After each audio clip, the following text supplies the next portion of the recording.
La aromaterapia no es entendida solamente como la terapéutica usando aromas, sino como el uso terapéutico de las moléculas aromáticas. Las moléculas aromáticas son aquellas que tienden a tener olor, a ser volátiles en el medio ambiente. Y ese tipo de moléculas son las que nosotros caracterizamos como aromaterapia. La aromaterapia es el extracto vital del vegetal, es la quinta esencia. La quinta esencia, desde el punto de vista de Aristóteles, es el alma del vegetal.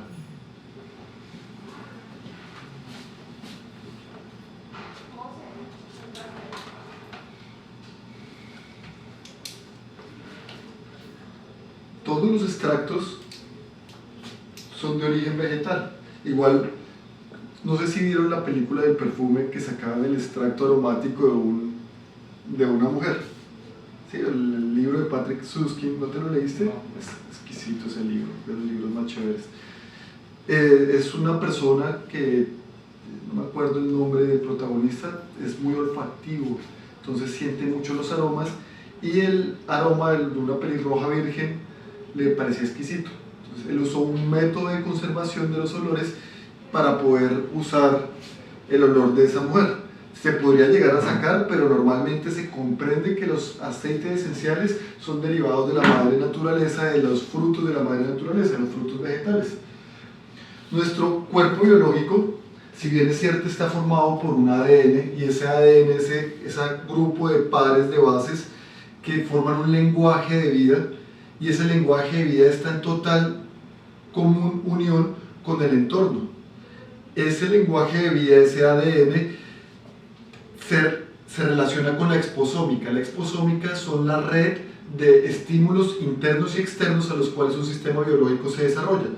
Y esa exposómica ese ADN y esa exposómica se van a relacionar para salir el fenotipo. El fenotipo son las características visibles o invisibles que componen el funcionamiento fisiológico, bioquímico del cuerpo, pero no exclusivamente el funcionamiento bioquímico fisiológico, sino además la biofotónica electromagnética. Comprendemos que por un lado hay un cuerpo sutil que se compone por vibraciones y por luz, y por el otro lado hay un cuerpo físico que se compone por la estructura, y esa estructura se relaciona por medio de la bioquímica y la fisiología. Eso es como lo que conocemos como el fenotipo de la persona, y ese fenotipo está en directa relación con lo que olemos, con lo que tocamos, con lo que miramos, oímos, comemos, pero no somos capaces de eliminar. Por ejemplo, ¿el chicharrón es bueno o es malo? Depende. Es bueno y es malo, ¿sí? Si nosotros tenemos un sistema metabólico lo suficientemente eficiente para que ese chicharrón sea aprovechado, las grasas del chicharrón y los nutrientes del chicharrón, y lo que no nos conviene del chicharrón sea eliminado, no hay problema. El problema es cuando comenzamos a acumular chicharrón en el sistema. O sea, aquellas cosas que no somos capaces de eliminar de nuestro sistema, si por ejemplo sufrimos, una persona nos insultó y es que hace 50 años fulanito de tal me alzó la voz, y cómo es posible, si nosotros somos capaces de eliminar esa emoción, pues va a ser parte de nosotros. Lo mismo lo que observamos. Si nosotros estamos observando pornografía, si estamos observando violencia todo el tiempo, pues eso va a ser parte de nuestro sistema nervioso, y cuando estemos afuera miramos cualquier pequeño estímulo y uy, pero está como oh, ¿qué pasó? Porque esos estímulos van a ser parte de nuestro sistema y lo van a moldear.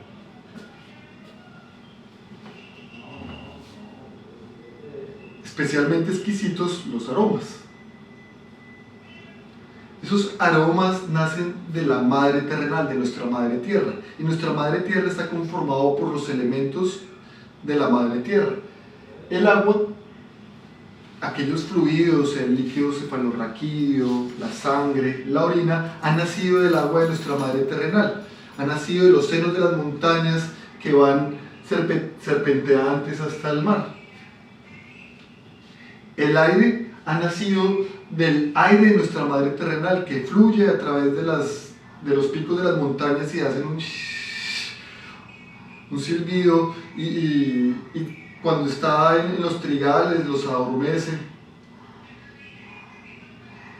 La tierra, los minerales también nacen de la madre terrenal.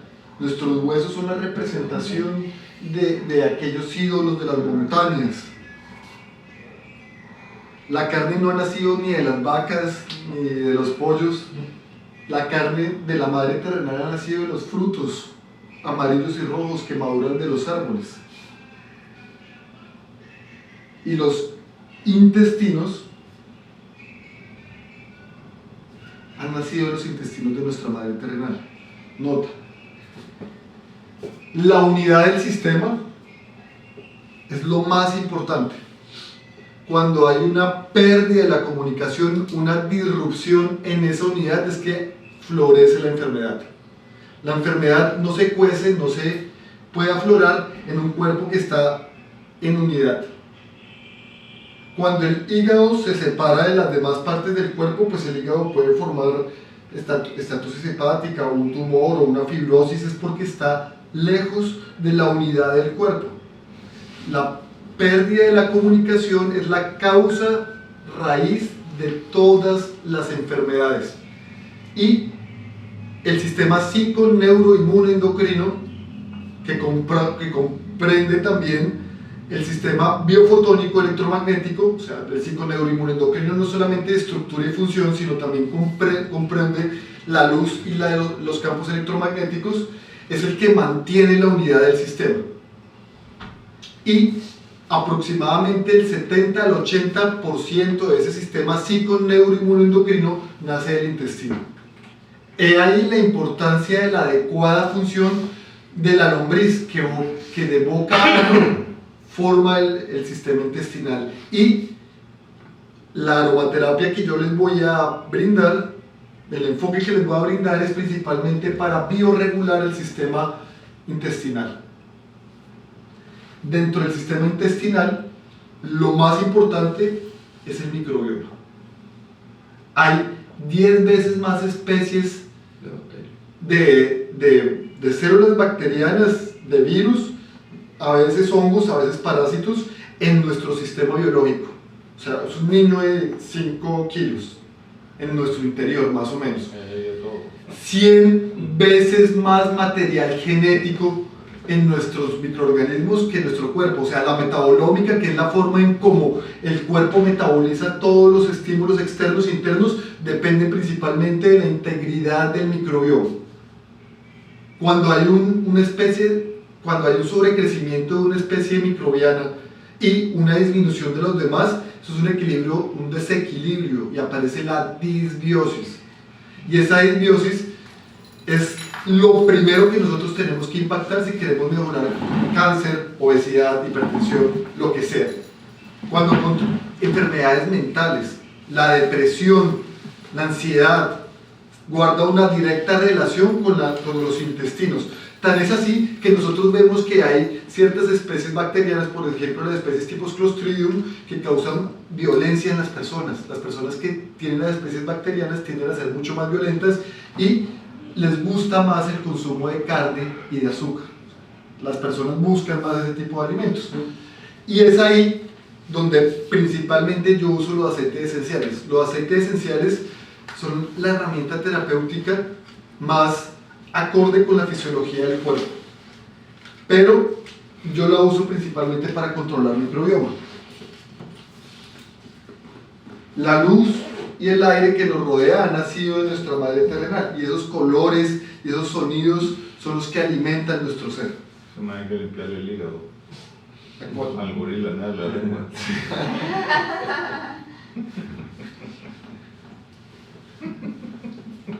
Si bien es cierto, los aceites esenciales son maravillosos y cumplen una función extraordinaria terapéuticamente hablando, no podemos decir, no, yo voy a seguir comiendo mal y teniendo un mal estilo de vida y con los aceites esenciales voy a estar bien. No. El estilo de vida es la base de la transformación de las personas. Cuida tus pensamientos, porque tus pensamientos se volverán tus hábitos y tus hábitos se volverán tu destino. La forma en cómo nosotros nos relacionamos con el entorno hace que vivamos, quizás no más tiempo, pero sí mejor calidad de vida. Por el otro lado, el uso de los medicamentos, los aceites esenciales y los suplementos no reemplaza un médico calificado en esta área. O sea, una persona puede aprender, un terapeuta puede aprender a usar aceites esenciales, pero no hay que estigmatizar la labor alopática del médico. Refuerza un hábito, creas una conducta. Y al crear una conducta tienes una idea y eso va a manejar tu vida. Literalmente es así.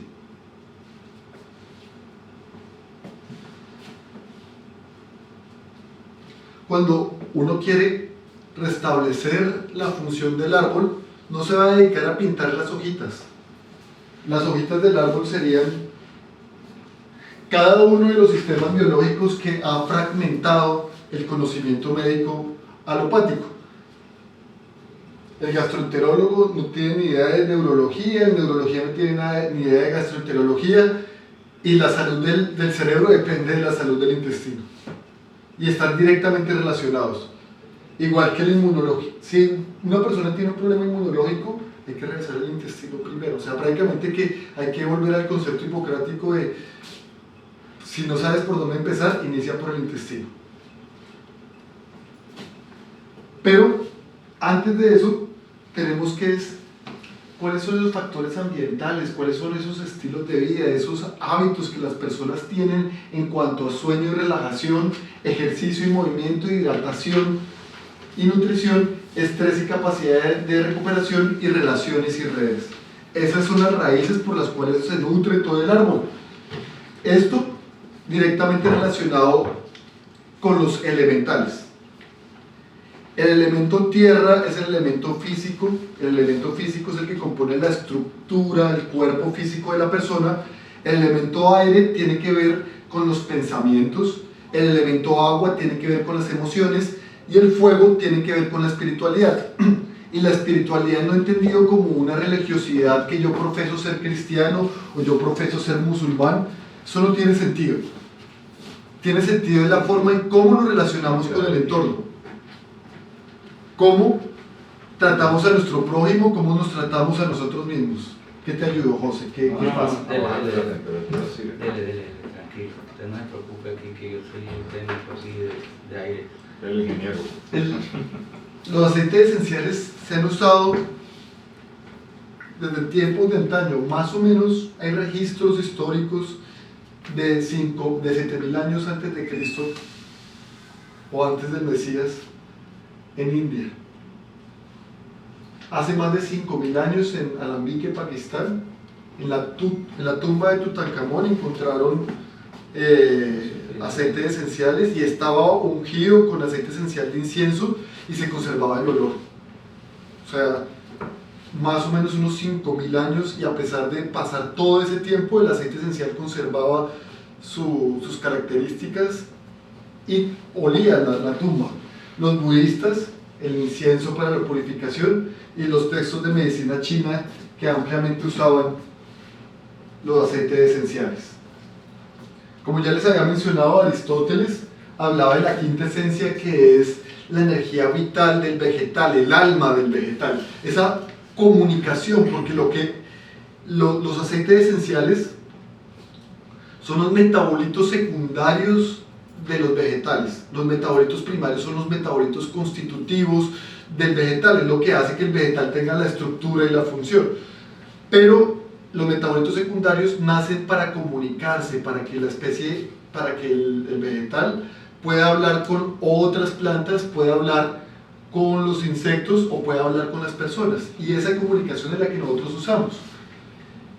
Hipócrates quemó lavanda, romero, hisopo y sarieta para controlar una peste, no me acuerdo exactamente qué peste, que estaba azotando a Atenas en ese momento, y con eso controló la infestación.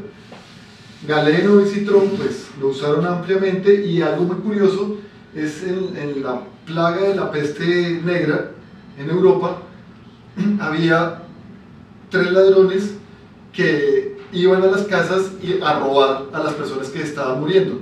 Y los policías, los que controlaban, se daban cuenta que iban esos ladrones por el olor. Entonces decían, acá huele a los aceites de los 3 ladrones. Ellos no se contaminaban de esa peste por el uso de los aceites esenciales. Hasta más o menos el siglo XIX. Y hay un aceite que se llama los 3 ladrones. Sí, sí. Hay una.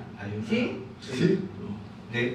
Y se vende como pan caliente de John Lee y Inglaterra. Tiene los 3 ladrones, se llama. Con el nacimiento del estudio Flexner y el grupo Rockefeller, que comenzaron a institucionalizar el conocimiento médico y comenzaron a ver este conocimiento ancestral como algo menospreciable, se comenzó a perder el amor por los aceites esenciales. Pero hoy nuevamente han renacido los aceites esenciales. Hipócrates, nuevamente padre de la medicina, menciona que el alimento sea tu medicina, pero también que el camino hacia la salud pasa por un baño aromático y un masaje perfumado cada día.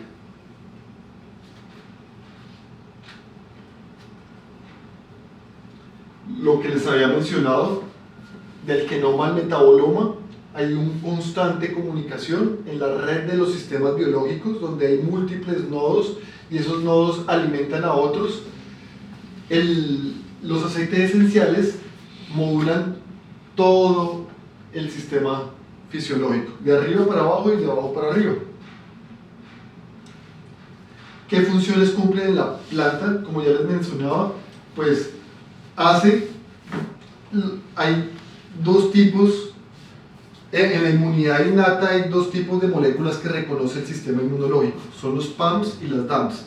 Los PAMs son los patrones moleculares asociados a daño y el DAMs son los patrones moleculares, PAMs, patrones moleculares asociados a patógeno, y DAMs, patrones moleculares asociados a daño. Esos tipos de receptores, los toll-like receptor, también se encuentran en los vegetales y reconocen microorganismos. Y le montan una respuesta de aceites esenciales, de metabolitos secundarios para controlar la infección. Curiosamente, Carlos, en Rutgers University, doctor Carlos Álvaro Chagüe, bienvenido. Nuestro cariño lo saluda. Ya le partieron al pollo yuca, ¿viste? Sí. Empezaron muy temprano. Se hizo un estudio del patrón estructural de una gota de clorofila extraída de cualquier vegetal, y se saca una gota de la hemoglobina, lo que es el patrón estructural. Sí, exactamente igual. Y se pusieron las dos una encima de la otra y son idénticas. Eso nos dice a nosotros, corroborando lo que se está diciendo, que si nosotros somos capaces de estimular nuestros patrones a través de la clorofila tomada y olida, porque es importante esa costumbre equivocada de que no huela los alimentos porque eso es de, ¿cómo es que decían las abuelas? Eso es de falta de urbanidad. Falta de urbanidad. Cuando la comida primero es por el olor, ¿no? Hay que olerla, esos receptores que hay en la parte nasal hay que estimularlos y es a partir del olor. Entonces, cuando usted huele la clorofila y la lleva hasta sus centros vitales y luego la degusta, entonces provoca un estímulo de corrección de los patrones atípicos en su sangre, en la sangre. Entonces, de que recupera, compadre. Doctor, por eso comer vegetal es importante. ¿qué opinan, doctores, de un paciente con insuficiencia renal por atrofia de un riñón que tuvo un cálculo gigante y bueno, hizo hidronefrosis? Y a ese paciente en la dieta le prohíben clorofila, le prohíben que tomen clorofila. ¿Qué opinan los colegas? ¿Y cuál es la razón por la cual? No sé, no entiendo.